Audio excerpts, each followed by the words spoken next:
Good Friday morning to you. I love the saying, thank goodness it's Friday, right? I mean, some weeks it just feels like it's really long. And even when it's a great week and there's been a lot of good, sometimes at the end of the week, you're just ready for a break, ready for rest.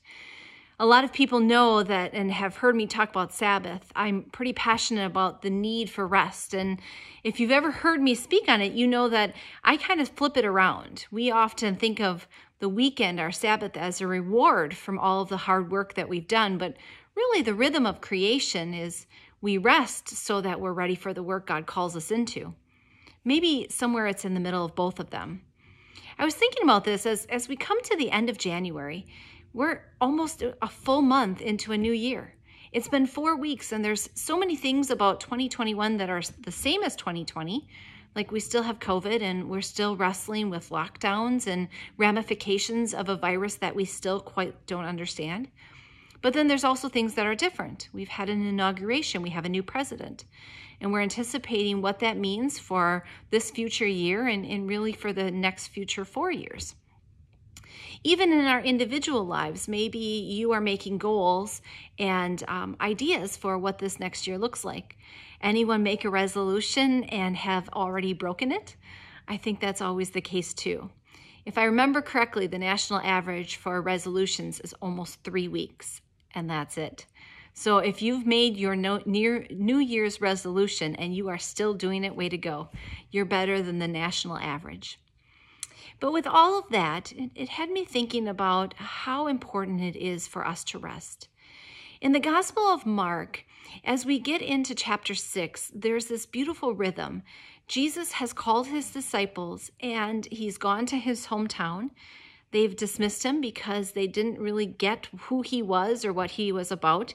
They could only see the boy that had grown up in their community, and they didn't see the man standing before them as who he claimed to be.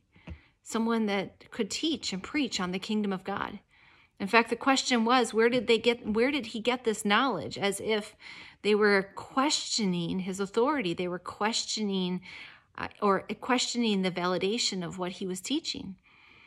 After that, Jesus sends out his 12 disciples, and he calls them to go and to not take anything but what is in their pockets, to go and proclaim the kingdom of God, to teach and to heal and to preach according to his will.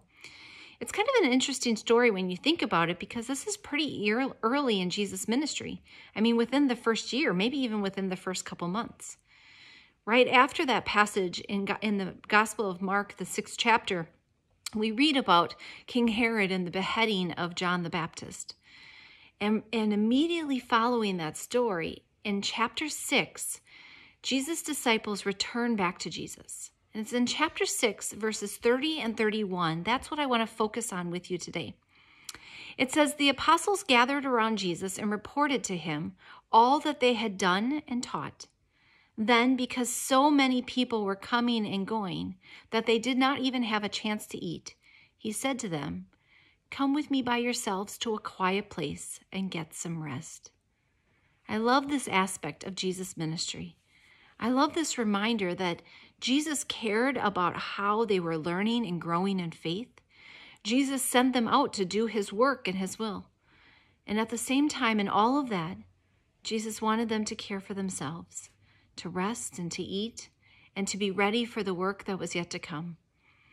At this point in the Gospels, it doesn't say any reflection of how Jesus responded to John the Baptist's death, or even if that's part of the story in the Gospel of Mark. At this point, he's eager to hear how his disciples did. And as they shared everything, they acknowledged that they were weary. And Jesus invited them to come with me all by yourselves to a quiet place and get some rest. Sometimes the greatest gift that we can do in ministry is not what we do, but who God has called us to be, to sit with him, to rest and to renew, to take in all that we need so we have the nourishment and the energy to go and do as God has called us to do. It's equally as important for us to take care of our bodies as it is for us to be doing the work God has called us to do. And that's pretty extraordinary when you think about it. And all of the things that Jesus could have done and could have taught and could have reflected on and maybe even helped them to grow into, First, he gave them a chance to catch their breath, to sit, to eat, and to rest. It's a familiar story that we know all over and over again throughout the entire biblical narrative. God was always caring for God's people to make sure that they were ready for what was ahead. See, that's the reality. We can't do it alone, and we can't do it all on our own. We need to care for our bodies, these wonderful bodies that God made. Remember, it's made in the image of him. As we are created in God's image, we need to also care for us as God would care for us. And in the Gospel of Mark, we're reminded that the Son of God cared for his disciples so much that he let them take a nap and maybe have a cake or two. It's a reminder of Elijah, isn't it? When Elijah felt like he could do no more, God called him to come and rest and have some cake and be renewed and ready to go again. If you find yourself at the end of this week kind of exhausted, a little bit weary, not sure if you have enough to sustain yourself for the next week, that's probably a good thing. It means that you've worked hard and now it's time to rest. To rest in the weekend, to rest in the Lord. It's time to take a nap and to eat good foods that nourish our bodies. It's time to be refreshed by his word and to join together in worship so that in all of our senses and in all of our spirits, in a very holistic way, we are ready and refreshed and renewed for whatever is yet to come. If that's how the rhythm of it was for the disciples with Jesus, certainly that is what we are called to do as well. I hope you have a great Friday and a very restful full weekend. See you on Sunday.